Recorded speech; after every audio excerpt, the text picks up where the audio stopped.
When we entered the town of Newton, we found her citizens wild with excitement, a new panorama of life being unrolled before us. Curious, I pulled my wagon up to the front of the general store. A man dashed past our wagon and yelled out, "He's in the store!" My wife and I glanced over to the area from which the ruckus appeared to come as the man disappeared into the general store.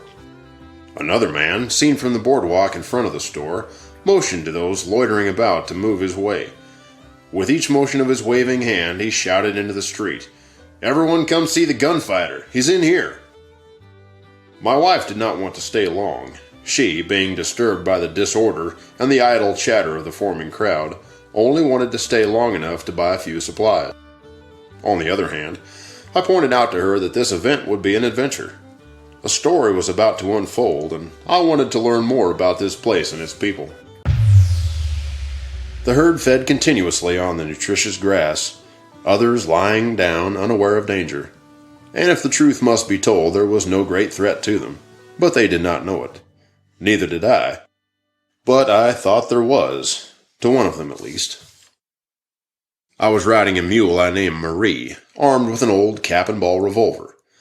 Marie heaved a deep sigh when I pulled the girth tight, trotting cheerfully beside Mr. Wiley's rumbling wagon. "Hey, Mr. Wiley," I hailed the man riding in a carriage.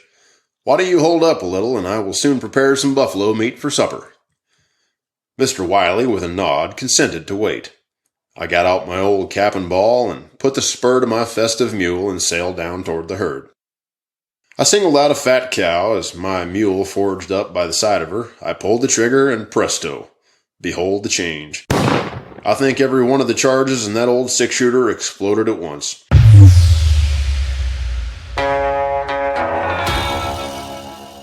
Among the many lawless characters who in the beginning drifted into town was Billy Brooks.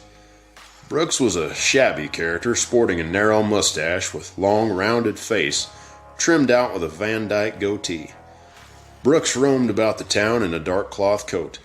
He brandished 2 revolvers, well in sight of those he chose to intimidate. He wore a tall circular crowned black hat supported by a collarless linen shirt.